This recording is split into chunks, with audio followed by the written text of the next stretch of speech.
The crystal chandeliers in Mom's dining room cast perfect light across the mahogany table. I'd learned to appreciate how expensive everything looked here. The imported Italian plates, the Belgian linen napkins, the centerpiece that cost more than most people's monthly rent.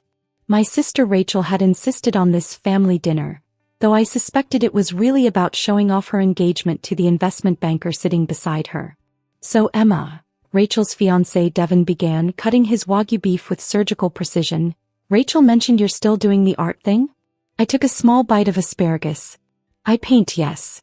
How charming, Mom interjected, refilling her wine glass. Though we keep hoping she'll grow out of it. She's 32 now. Rachel laughed, the sound sharp and practiced. Mom's being diplomatic. Emma lives in a studio apartment in the warehouse district. She wore the same dress to the last 3 family events. I glanced down at my navy dress. It was simple, well-made, and yes, I'd worn it before. It's comfortable. That's exactly the problem, my brother Marcus said, not looking up from his phone. He worked in tech, something about cryptocurrency that he explained often and thoroughly. No ambition. No drive. Just painting things nobody wants.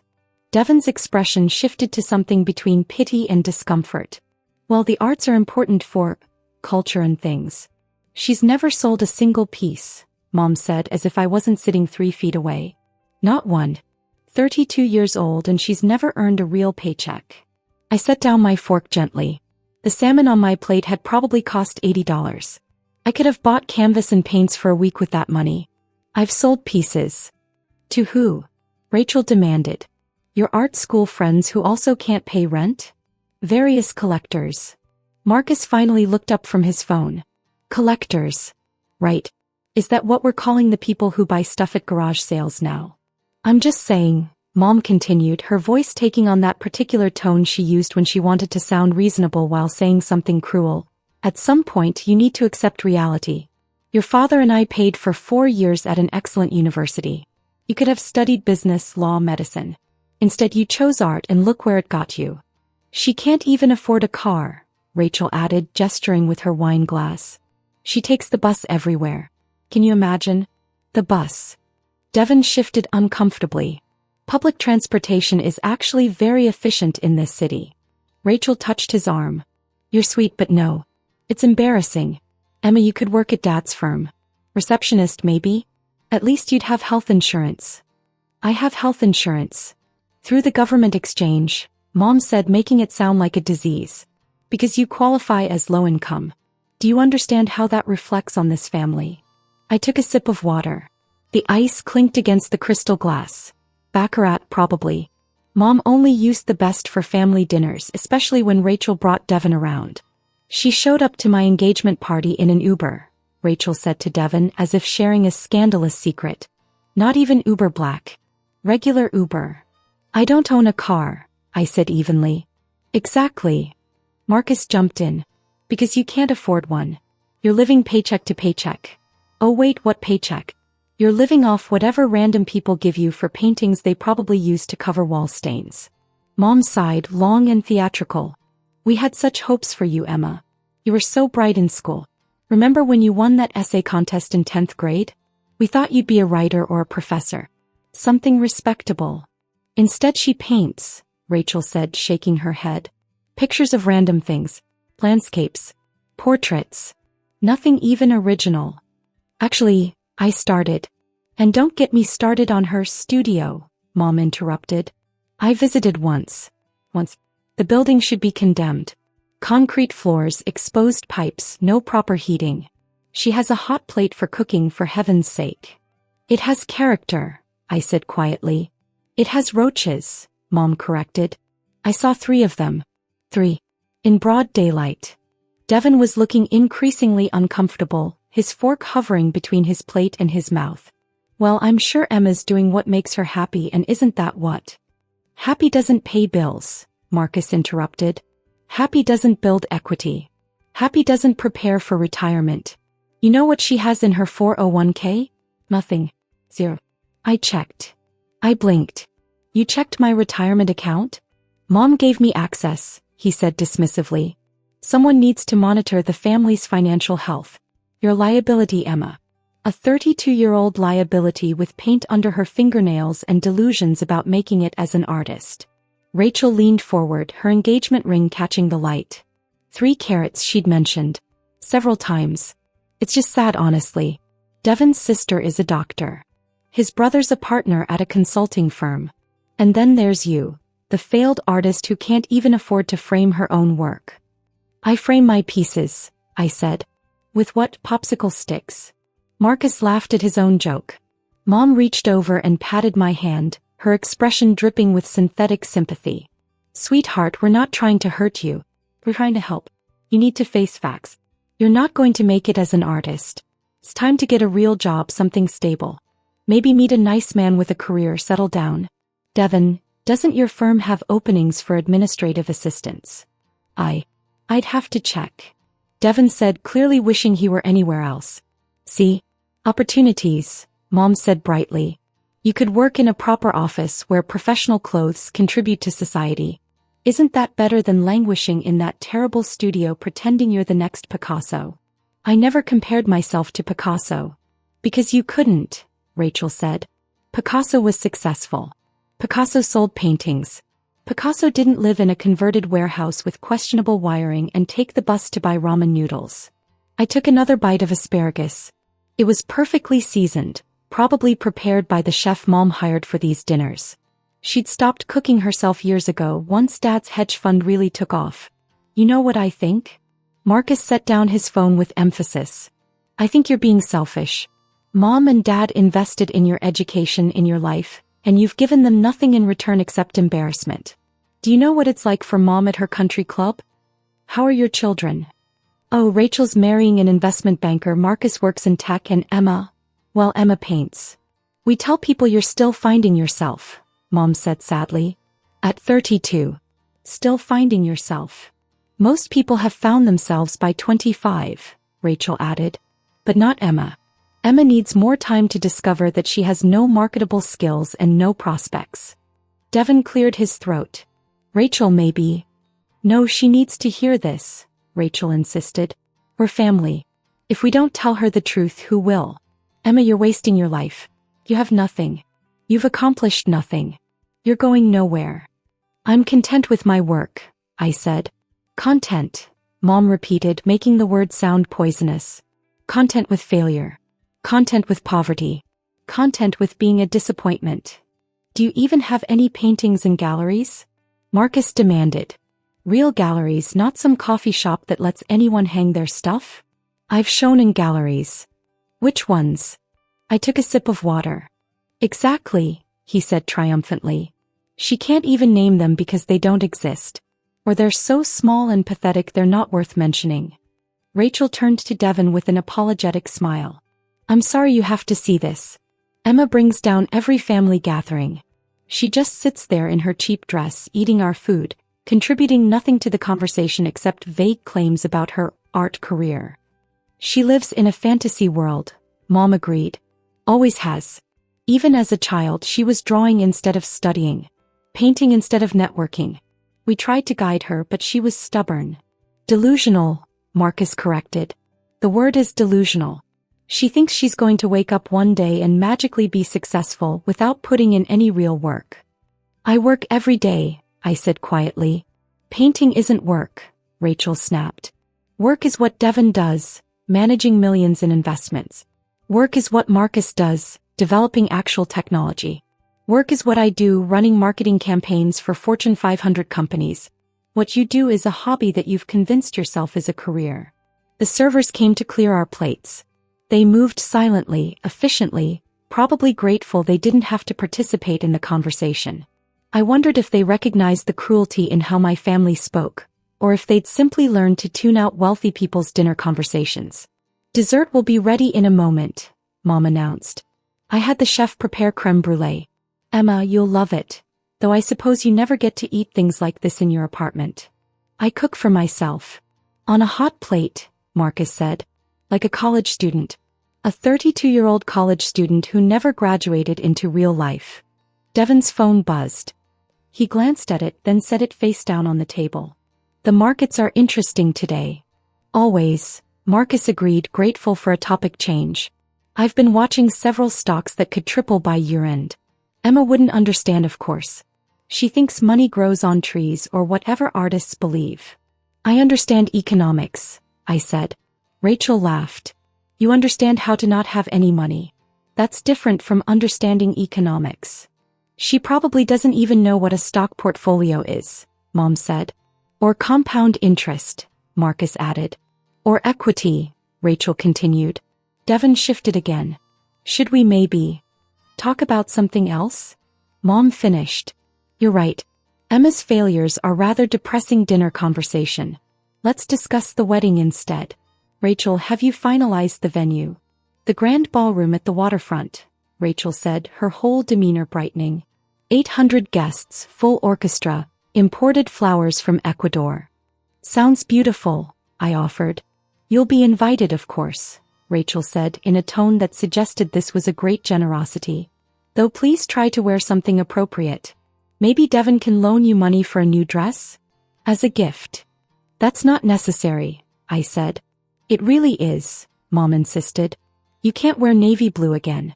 People will talk. They already talk enough about our family having a struggling artist. Speaking of struggling, Marcus said, scrolling on his phone again. Emma, when's the last time you had a real sale? And I mean real, not $50 from someone who felt sorry for you. I sell regularly. To who? Rachel demanded. Name one person. My collectors prefer privacy. Marcus snorted. Collectors. Sure. Your imaginary collectors with their imaginary money buying your imaginary valuable art. You know what's really sad? Mom said, her voice dripping with false sympathy. Emma actually believes she's successful.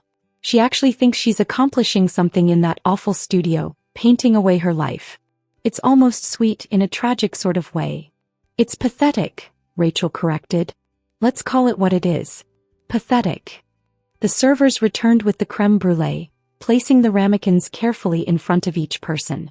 The caramelized sugar tops crackled under the light. This probably costs more than Emma spends on food in a week, Marcus observed, tapping his spoon against the sugar crust. A month, Rachel corrected. Look at her. She's practically salivating. When's the last time you had a proper meal, Emma? One that didn't come from a can or a microwave. I eat well enough. Well enough, Mom repeated. The motto of the unsuccessful. Good enough.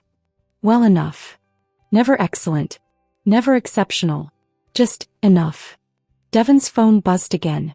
This time he picked it up, his eyes widening slightly. Excuse me, he said, standing. I need to take this work call. He walked toward the kitchen, phone pressed to his ear. He works so hard, Rachel said admiringly. That's what real dedication looks like, Emma. Not playing with paints all day. I don't play. You do, Marcus interrupted. You play pretend. Pretend artist. Pretend career. Pretend life. Mom took a delicate bite of her dessert. I used to tell my friends you were taking time to find yourself. Now I just tell them you're still figuring things out. At some point, though, I'll run out of euphemisms for failure. Maybe just tell them I'm an artist, I suggested. And advertise your lack of success? Rachel looked horrified. No. We have standards, Emma. This family has a reputation. Had a reputation, Marcus corrected. Until Emma decided to drag it down with her poverty-level lifestyle and complete lack of ambition. Devon returned to the table, his expression strange. Somewhere between confused and excited. He was holding his iPad now, swiping rapidly through something. Everything okay? Rachel asked. Yeah, there's breaking news. Business news. He kept reading, his eyes moving quickly across the screen. What kind of news? Mom asked politely, though she clearly didn't care much. It's about the art world, actually. Forbes just released their annual list of the world's highest-earning artists and... How boring, Rachel interrupted. Devon, you don't need to pretend to care about art just because Emma's here. We all know it's a joke industry. No, but this is actually interesting, Devon insisted, still reading. The top artists sold over $300 million worth of work last year alone. $300 million. That's more than some tech companies' revenue. Marcus looked up. $300 million? For paintings. Apparently. And this particular artist has been completely anonymous. They operate under a pseudonym, no one knows their real identity. But Forbes just revealed who they are and... Sounds fake, Rachel said dismissively. Probably money laundering. That's what I thought initially, Devon admitted. But look at this portfolio. Museum acquisitions, private collections, corporate installations. This is legitimate. Who is it? Mom asked, mildly curious now. Devon kept reading, his finger scrolling. They operate under the name Meridian. Apparently, they've been selling through exclusive galleries for the past decade. Only about 40 pieces a year, but each one goes for millions. And they just sold a series to the Guggenheim for... He paused, reading more carefully. $87 million. For paintings. Marcus sounded skeptical. Contemporary mixed media, it says. Large-scale installations, immersive experiences. Critics are calling it the most important artistic innovation in 20 years. Rachel waved her hand dismissively. Probably modern art nonsense. You know, those paintings that are just random splatters and rich people pretend to understand. Actually, Devon continued, the article shows some images. These are incredible. Really sophisticated techniques, combining traditional oil painting with digital projection, structural elements, interactive components. This is serious work.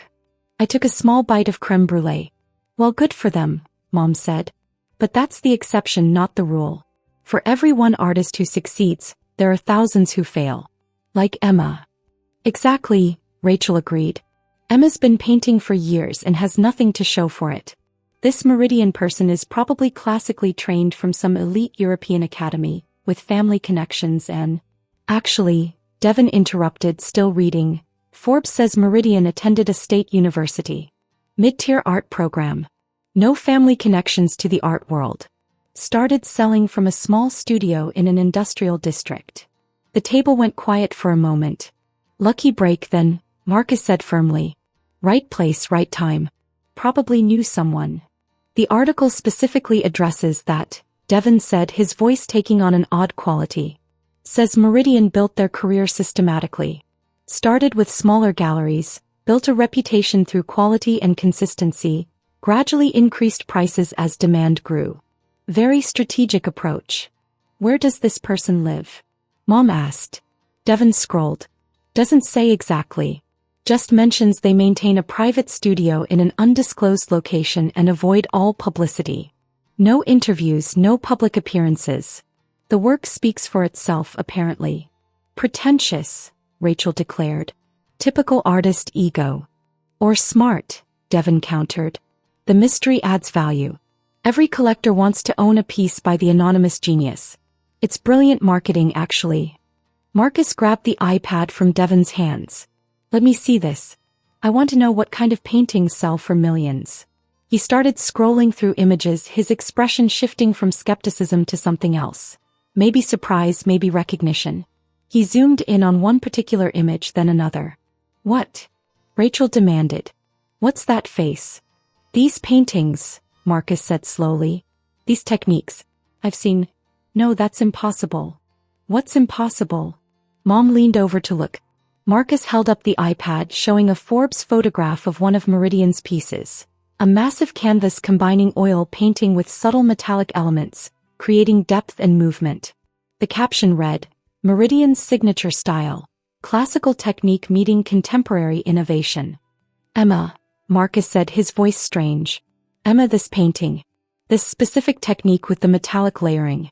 I've seen you do this. I set down my spoon carefully. Don't be ridiculous, Rachel said. Emma can barely afford paint, let alone. No, I'm serious. Marcus was scrolling faster now, pulling up more images. Look at this one. That brushwork. That color theory. Emma, you have paintings with exactly this style. Lots of artists use similar techniques, I said quietly. Not like this, Marcus insisted. He was fully focused now, his tech bro smugness replaced by something intense and analytical. These aren't similar. These are identical. The way the light catches the texture, the specific ratio of traditional to modern elements. Emma, where's your studio? The warehouse district. Which building? The old textile factory on Meridian Street. Rachel's fork clattered against her plate. Meridian Street, Marcus repeated slowly. Meridian. The artist's pseudonym is Meridian. That's a coincidence, Mom said, but her voice had lost its certainty. Devon took his iPad back, typing rapidly. I'm looking up the property records for that building. Famous Studio is there. We can, hear. The building was purchased 8 years ago and converted into artist studios. Owner is listed as ME Holdings LC. What's the ME stand for? Rachel asked. Devon kept typing. Looking up the LLC registration. It's registered to, oh my God. What? Mom demanded. It's registered to Emma M. Thatcher. The room went absolutely silent. That's impossible, Rachel said, but her voice had gone hollow. Marcus was scrolling frantically through Forbes now. It says here that Meridian owns the building where they work. Uses it as both studio and gallery space for private showings. Emma, how big is your studio? The whole building, I said quietly. The whole, Rachel's voice broke. That building is enormous. 40,000 square feet, I confirmed. I use about 5,000 for my actual studio. The rest is storage, gallery space, and rental units for other artists. Mom's face had gone pale. Rental units? 12 artists rent from me. Below market rate. I wanted to help emerging talent. Devon was scrolling again. The article mentions that Meridian is known for supporting other artists. Provides free studio space to promising talents. Funds art education programs. Donated $15 million to arts organizations last year alone. $15 million, Marcus repeated faintly. That's more than I made last year, Devon admitted, looking at me with completely new eyes. Rachel was shaking her head rapidly. No, this is insane. Emma's poor. She takes the bus. She wears the same dress. I take the bus because I don't like driving, I said calmly. I wear this dress because it's comfortable and I don't care about fashion. I live simply because I prefer to invest in my work. Invest, Mom whispered. The Forbes article, Devon said, still reading, estimates Meridian's total net worth at somewhere between $800 million and $1.2 billion, depending on the current value of retained works and property holdings. Billion, Rachel said. With AB. Marcus had stopped scrolling. He was just staring at me now. The hot plate. You said you had a hot plate. I have a full kitchen, I corrected. But I mainly use the hot plate in the studio area when I'm working late. It's convenient. The roaches Mom saw, Rachel said desperately, grabbing at anything. She said there were roaches. I was temporarily housing 3 artists from Brazil, I explained. They mentioned they'd found roaches in their previous apartment. That was probably what Mom heard about. I was helping them arrange pest control. Mom's hand was shaking slightly as she reached for her wine glass. But you said you qualified for government health insurance. I said I had health insurance. You assumed the rest. The Uber, Rachel tried. You took an Uber to my engagement party. Because I'd been drinking at lunch with a curator from the Met, I said. We were discussing their acquisition of 3 pieces from my Reflections series. I didn't want to drive. Devon set down his iPad. The Met bought 3 of your pieces? Last year. For about $12 million each. The number hung in the air. But you never said, Mom began. You never asked, I said simply. You assumed. All of you assumed. I'm 32, I paint, I live in the warehouse district, therefore I must be a failure. Marcus was pulling up something else on his phone now, his fingers moving rapidly. I'm looking at your building's property value. Emma, this building is worth $42 million. You own it outright. No mortgage. I paid cash, I confirmed. With what money? Rachel demanded. With the money I made from selling paintings. That's how purchases generally work. Devon was looking at me like he'd never seen me before. You've sold over $300 million worth of art in the last year alone. Why didn't you ever mention this? Would you have believed me? I asked. 2 months ago at Rachel's birthday party, I tried to tell Mom about the Guggenheim acquisition. She cut me off and started talking about how I needed to find a husband with a stable income. Mom's face had gone from pale to flushed. I didn't know you were being serious. I'm always serious about my work, I said. But you all decided long ago that my work wasn't serious, so nothing I said about it mattered. Marcus was scrolling through article after article now, his expression growing more stunned with each one. There are dozens of articles about Meridian's work. Interviews with collectors, analysis from critics, museum exhibition announcements. Emma, you're famous. In certain circles. Certain circles? Devon repeated. You're in Forbes' top 50 most financially successful artists alive. You're above people who've been working for 40 years. I've been working for 12 years, I corrected. Since I graduated college. Rachel's voice came out small and broken. But you wore the same dress 3 times. I own 12 dresses, I said. I rotate through them. This one's comfortable for sitting. The navy hides paint stains well. Paint stains, Mom repeated numbly. From work. Which, as we've established, is actually work. The servers returned, moving to clear the dessert plates. One of them, a young woman, paused when she saw Devon's iPad screen. Oh my God, is that about Meridian? I love Meridian's work. I've been following them for years. The waiting list to buy a piece is like 3 years long. 5 years, I corrected gently. I increased it last month. The server looked at me, then at the iPad, then back at me. Her eyes went wide. Oh my God. Oh my God. You're Meridian. That's not public information yet, I said quietly. I won't tell anyone, I promise. She was practically vibrating with excitement. Your fragment series changed my life. I'm saving up to take art classes because of your work. The way you combine traditional techniques with contemporary materials. It's revolutionary. Thank you, I said. That means a lot. She hurried away, glancing back twice, clearly desperate to text someone but holding herself back. Revolutionary, Marcus said flatly. Your work is revolutionary. Some critics say that. The New York Times says that, Devon corrected, reading from his iPad. Right here. Meridian's work represents the most significant evolution in contemporary art since the abstract expressionists. A revolutionary voice for a new generation. Rachel had tears in her eyes now, but they weren't sad tears. They were the tears of someone whose entire worldview had just shattered.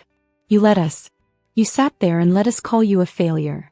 You called me a failure, I said calmly. I never agreed with you. But you didn't correct us. Would you have listened? Or would you have assumed I was delusional, lying, or exaggerating? The silence was answer enough. Mom's hands were shaking as she reached for her wine glass, drained it, and immediately refilled it. Emma, sweetheart, I think there's been a terrible misunderstanding. No misunderstanding, I said. You understood perfectly. You understood that I paint, that I live simply, that I prioritize my work over material displays of wealth. You just drew the wrong conclusions about what that meant. Marcus was still on his phone and his face had gone gray. Emma, I need to ask you something. Do you have any investments? Stock portfolio? Anything like that? Why? Because I just remembered. 6 years ago you asked me about investing.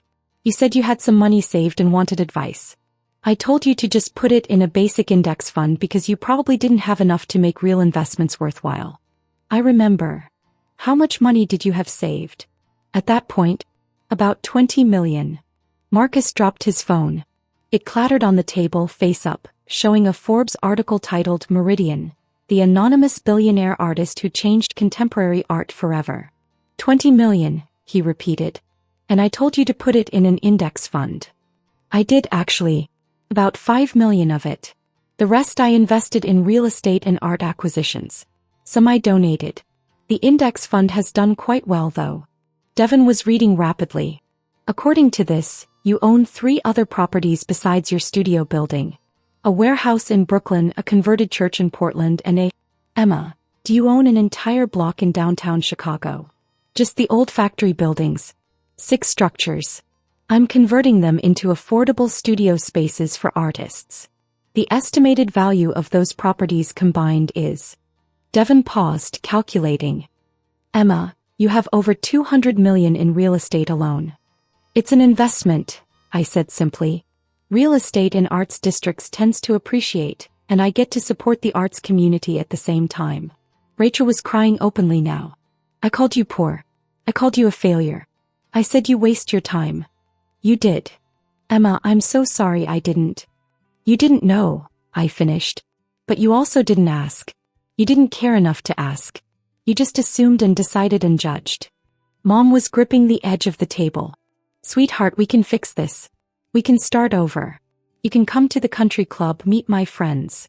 And tell them what? I asked. That your daughter, the failed artist, turned out to be wildly successful? That you've been embarrassed by someone who was never actually embarrassing. We'll tell them we were protecting your privacy, Mom said desperately. That we knew all along but wanted to keep it quiet until the Forbes reveal. But you didn't know, I pointed out. And I'm not interested in your country club friends knowing anything about me. Marcus had picked up his phone again. Emma, I need to apologize. Seriously. I've been an absolute ass to you for years. If you'd known, you'd have treated me differently, I said. Which is exactly the problem. Your respect was conditional on my financial success. That tells me everything I need to know. That's not fair, he protested weakly. Isn't it? Devon cleared his throat. Emma, I just want to say I think your work is incredible. Even before knowing who you were, I've admired Meridian's pieces. There's one in the lobby of my firm's building, the Convergence series piece. I walk past it every day. You own that piece, I said. Or rather, your firm does. They purchased it for $23 million 3 years ago. It's appreciated since then. Current estimated value is around $40 million. He blinked. We paid $23 million for a painting? For a large-scale installation. 12 by 20 feet mixed media interactive light elements. Your managing partners thought it made a statement about forward-thinking investment strategies. It does, he agreed. Stunning. I just never connected it to you. Most people don't. That's by design. Rachel wiped her eyes. Emma, please. Can we start over?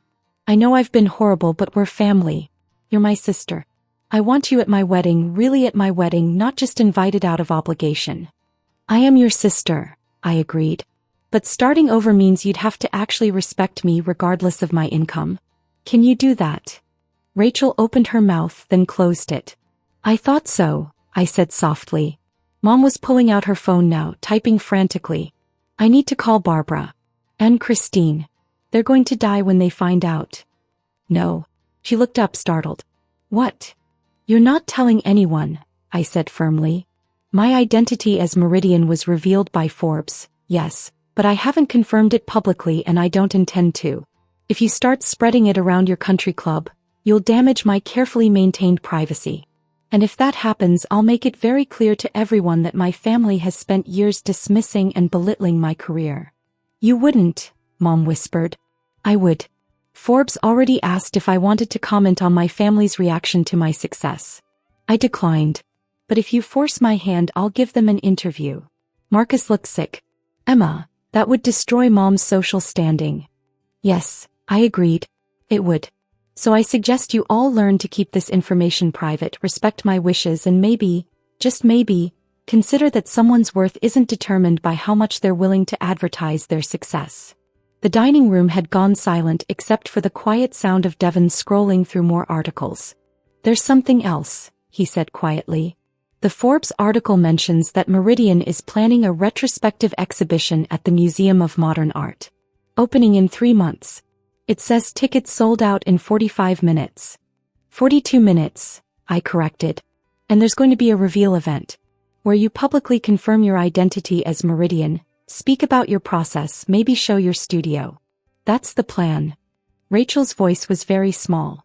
Were you going to invite us? I was going to send formal invitations, I said.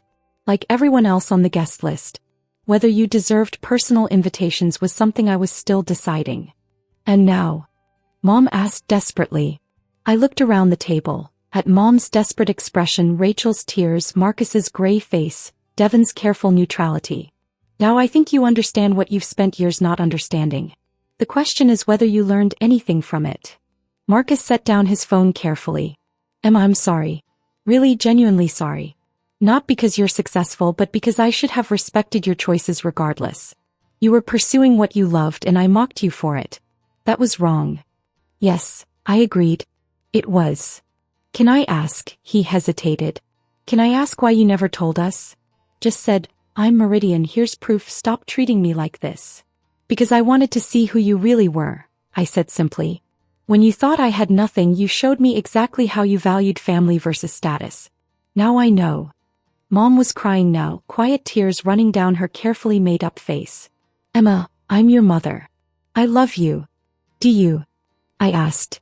Or do you love the idea of telling your friends that your daughter is a world-renowned artist? Because 2 hours ago, you loved me enough to call me a disappointment and suggest I give up on my dreams. I didn't mean. You meant every word, I interrupted gently. And that's okay. It hurt, but it was honest. Now I'm being honest with you. You're my family and I'll always be your daughter. But respect isn't automatic anymore. You'll have to earn it back. Devon's phone buzzed. He glanced at it and his expression shifted. It's my managing partner. He wants to know if I can confirm that my fiancé's sister is Meridian. He looked at Rachel. Should I? No, I said before Rachel could answer. Tell him you're not at liberty to discuss my private information. But this could be huge for the firm, Devon protested. Having a connection to an artist of your caliber is not something you're going to exploit, I finished. Unless you'd like me to contact your managing partners and explain that you're attempting to use a family connection for business advantage without my consent. He put his phone down immediately. Right. Of course. I apologize. Smart man, I said. Rachel, you picked well. He learns quickly. Rachel let out something between a laugh and a sob. Emma, I don't know what to say. Then don't say anything, I suggested. Not tonight. Go home, think about what happened here, and maybe consider that the sister you've been dismissing for years had more substance than you gave her credit for. I stood up, setting my napkin beside my plate. Thank you for dinner, Mom. The salmon was excellent. You're leaving? Mom asked desperately. I have work to do. There's a commission piece due next week. A private collector in Singapore. 20 million, but he's been very patient about the timeline. 20 million for one painting? Marcus whispered. For a triptych, actually. 3 pieces, interconnected theme. It's been a challenging project but rewarding. I picked up my simple canvas bag. The one Rachel had mocked earlier for not being a designer brand. Emma, wait, Rachel said. Your phone number. I just realized I don't actually have your real phone number. You always gave me that basic cell number. That is my real number. I don't need an expensive phone plan for my work. But how do people reach you? Galleries, collectors. I have a business manager, I explained. And an agent. And a legal team. They handle the logistics. The cell phone is for personal calls, which I prefer to keep minimal. You have a legal team, Marcus repeated like he was testing out a foreign language. 3 attorneys, actually. 1 for contracts, 1 for intellectual property, 1 for estate planning. It's necessary when you're dealing with 8-figure transactions. Mom stood up suddenly. Emma, please. Don't leave like this. Say what's up.